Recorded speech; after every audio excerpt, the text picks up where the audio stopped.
Ela tinha apenas 24 horas para se preparar.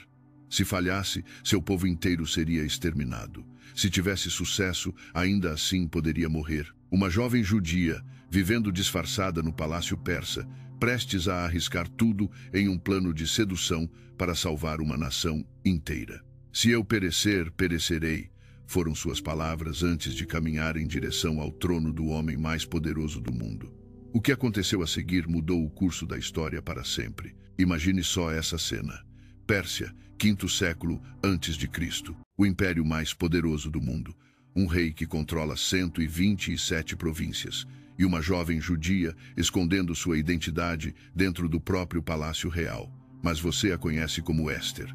Órfã criada pelo primo Mardoqueu, ela foi levada ao palácio durante uma busca por novas concubinas para o rei Xerxes. Sua beleza extraordinária a destacou entre centenas de jovens. Mas o que ninguém sabia era que Deus a estava posicionando estrategicamente para um propósito muito maior. Após um ano de tratamentos de beleza e preparação, Ester conquistou o coração do rei como nenhuma outra. Parecia um conto de fadas, mas esta história estava longe de terminar. Um homem chamado Hamã foi promovido a primeiro-ministro. Arrogante e sedento por poder, ele se enfurecia porque Mardoqueu, o primo de Éster, se recusava a se curvar diante dele. A recusa de um homem desencadeou um plano genocida que deixaria Hitler impressionado. Hamã não queria apenas matar Mardoqueu, queria exterminar todos os judeus do império. Com acesso direto ao rei, Hamã manipulou Xerxes com meias-verdades. Existe um povo disperso por seu reino que não obedece às suas leis. Não é do interesse do rei tolerá-los. O decreto foi selado com o anel real, irrevogável pela lei persa. Em um único dia, todos os judeus seriam eliminados. Notícias do plano genocida espalharam-se rapidamente. Mardoqueu rasgou suas vestes, cobriu-se de cinzas e enviou uma mensagem desesperada à rainha. Você precisa interceder pelo nosso povo. Aqui está o dilema que faria qualquer um tremer. Éster não podia simplesmente marcar uma reunião com o rei. Na corte persa, aproximar-se do trono sem ser chamado significava morte instantânea, a menos que o rei estendesse seu cetro dourado em sinal de misericórdia.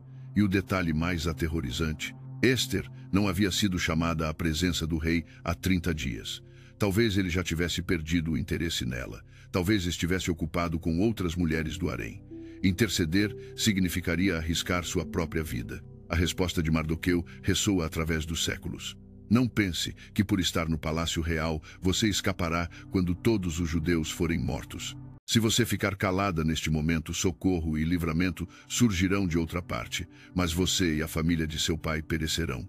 Quem sabe se não foi para um momento como este que você chegou à realeza? Essas palavras acertaram Ester como um raio. Às vezes, você é colocado exatamente onde está, não para seu próprio conforto, mas para um propósito divino maior. A resposta de Éster revela sua transformação interior. Reúna todos os judeus e façam jejum por mim. Não comam nem bebam durante 3 dias. Eu e minhas servas jejuaremos também.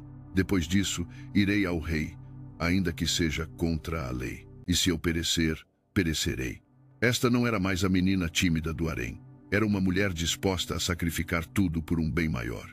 Mas Éster não agiu por impulso.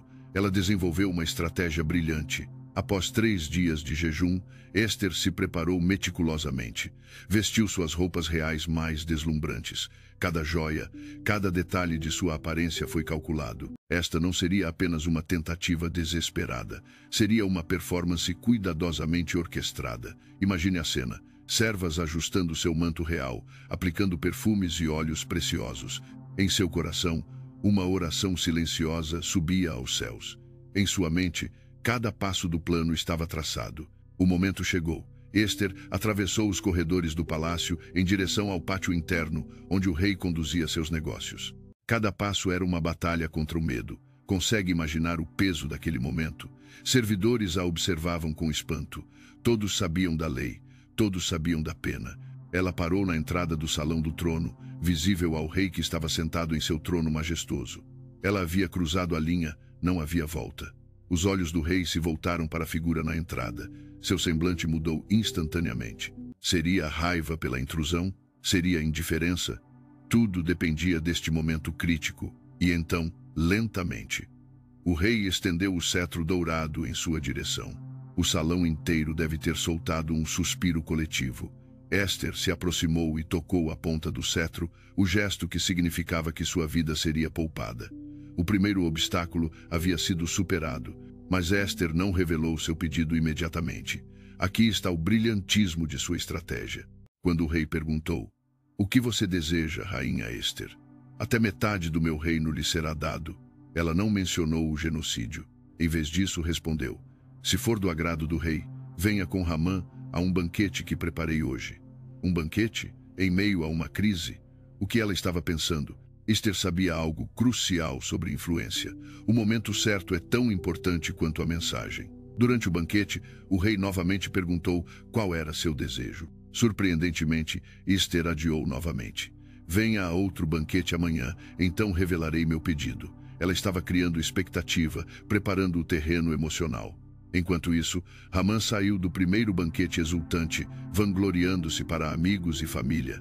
Imaginem só, fui o único convidado junto ao rei para o banquete da rainha. Seu orgulho estava no auge, exatamente como Esther planejara.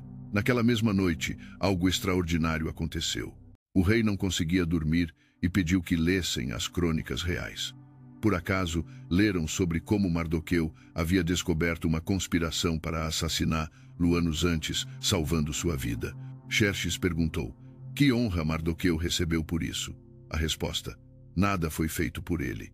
Pela manhã, Ramã chegou ao palácio para pedir permissão para enforcar Mardoqueu.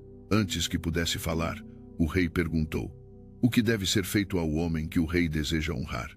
Pensando que o rei falava dele, Ramã sugeriu: "Vista-o com as roupas reais, coloque-o no cavalo real com a coroa real, e que um nobre o conduza pelas ruas proclamando: assim se faz ao homem que o rei deseja honrar." Imagine o horror de Ramã quando o rei ordenou: "Faça isso imediatamente para Mardoqueu, o judeu." A humilhação era completa. Ramã teve que conduzir seu inimigo pelas ruas em triunfo.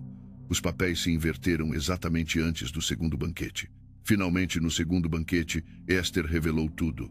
"Meu pedido é por minha vida e a vida do meu povo, pois fomos vendidos para destruição e morte." O rei, chocado, perguntou: "Quem ousaria fazer tal coisa?" A resposta de Esther caiu como um trovão: "O adversário e inimigo é este perverso Ramã."